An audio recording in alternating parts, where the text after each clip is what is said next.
జగిత్యాల జిల్లా కొండగట్టు వద్ద ఘోర రోడ్డు ప్రమాదం జరిగింది. కంటైనర్పై ఆయిల్ ట్యాంకర్ తీసుకెళ్తుండగా చెట్టును తప్పించిపోయి వెనకనే వస్తున్న కారుపై ఆయిల్ ట్యాంకర్ పడింది. ఈ దుర్ఘటనలో కారులో ఉన్న 2 అక్కడికక్కడే మృతి చెందారు. మరో 4 తీవ్రంగా గాయపడ్డారు. క్షతగాత్రులను జగిత్యాల ఆసుపత్రికి తరలించి చికిత్స అందిస్తున్నారు. మృతులను నిజామాబాద్ జిల్లా బోధన్ వాసులుగా గుర్తించారు. వరంగల్లో వివాహానికి హాజరయ్యేందుకు 6 కారులో వెళ్తుండగా ఈ సంఘటన చోటు చేసుకుంది. మృతులు నాగిరెడ్డి, కారు డ్రైవర్ రవితేజగా గుర్తించగా సురేష్ రెడ్డి, నాగార్జున రెడ్డి, ఉదయ్ కుమార్, నాగిరెడ్డి ఆసుపత్రిలో చికిత్స పొందుతున్నారు.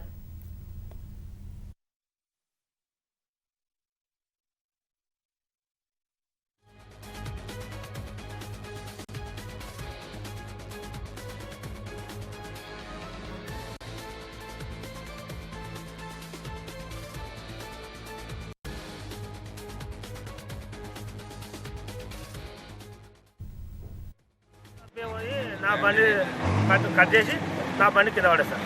అది రోజునే ఉండిపోయింది. నేను దాని తప్పే నేను కింద పడ్డా. నేను నిజామాబాద్ నుంచి వస్తాను. ఇది ఈ బండి కొరియర్ షాప్ ఫ్లిప్కార్ట్.